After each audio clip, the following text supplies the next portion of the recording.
Kazi's team now playing in the Premier League. Kazi's side, by the way, the only first division side to have ever won the Nedbank Cup, as a shot cannons off the back of the wall from Zimbabwe. From the 35-year-old who's based at Chikuma Jamazviandila, who called Maruma Galant these days. Mbodi. The left-hand side has been very vibrant with Papama, putting Mbodi through for it, and look at him, he cuts inside, and Arud, with his experience, he knew that he can't it because he's not sure whether he's going to go for a cross or a shot. This time it is a cross in the area, and it's taking another ricochet, and back-to-back corners then for the Namibian Brave Warriors. The 32-year-old who played at Baroka and then moved to Cape Umoya, but he might find himself back in Polokwane, because apparently Cape Umoya has been bought by a team called VFA.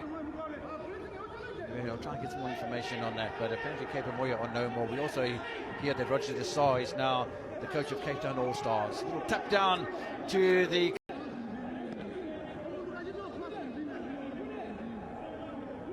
One thing I can tell you, there. Yep. One thing I can tell you, Kev, is that Matare, he's the first player to get his jersey dirty in the first half, in the first 15 minutes, as we saw there, Kamberimpa just fouling him.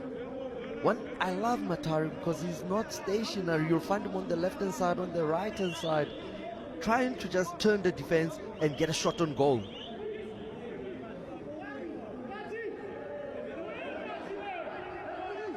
Another opportunity from a set piece for Zimbabwe. It'll be a right-footed one this time. The match referee making sure that the wall is back the right distance. And the goalkeeper Kazapua positioning that two-man wall exactly where he wants it.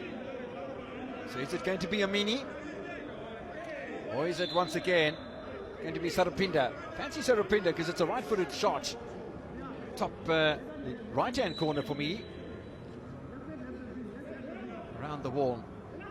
So the referee making 100% sure that everything's in order. Mr. Audric Nkole from Zambia, who's been in the game for an awfully long time, was refereeing when I was there in 2014 during the Football League.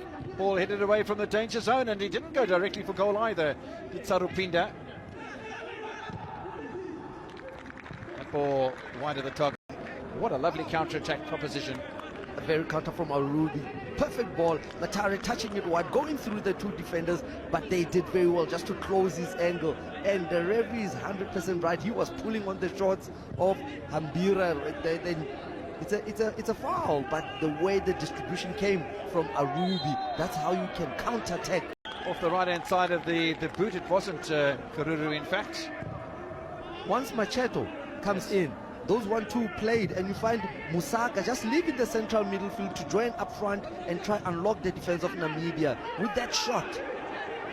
Patrick Musaka, left and right, and probably down the middle as well, Zimbabwe.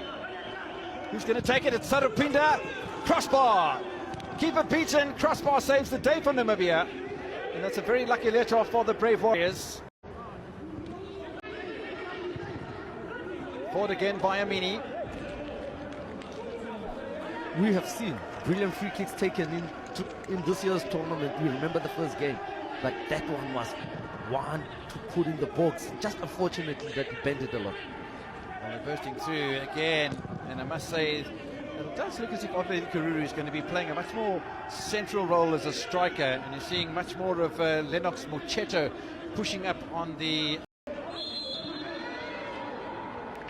I'm surprised that Gururab got in trouble for that.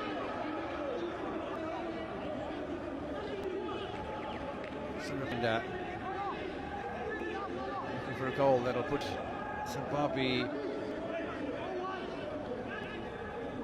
in front in this encounter. Haven't seen really too much in the way of opportunity so far. Obedi Karuru goes up, and so does the keeper Kazapua, because that was going to sneak under the crossbar. Right channel to the inside left channel. They're not able to pick him up there. Not at the moment anyway, from Willie Stefanos. Willie Stefanos again. It's a great little ball in. Kampindu. His player's arriving there. It's got to be tucked in surely. Was that an own goal? Whichever, it is a goal. And sleepiness in defence from Zimbabwe. Kampindu will claim it. And Namibia lead by a goal to nil. brilliant moment. Kevin, balls played in the dangerous area, the 6-yard, the third of Zimbabwe, just to unlock them.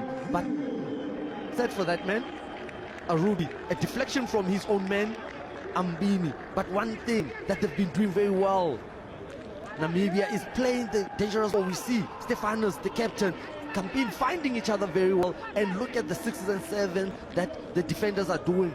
On goal, Amini. Zingai, number 20. Oh, it might have come off Number 3. Amini's chest, but between the two of them, it's disastrous. Disastrous because the communication also from the keeper, he's not saying anything, Arubi, that I'm coming out, get it away. But we've seen that they've been endeavoring to try and unlock Zimbabwe, and Zimbabwe is unlocked. Oh, Washington Arubi is shaking his head and continues to be completely perplexed by the goal that is put in. But I must give a lot of compliments to tapping the ball just past Arubi.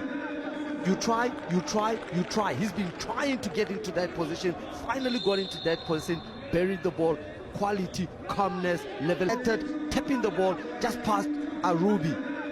You try, you try, you try. He's been trying to get into that position, finally got into that position, buried the ball, quality, calmness, level.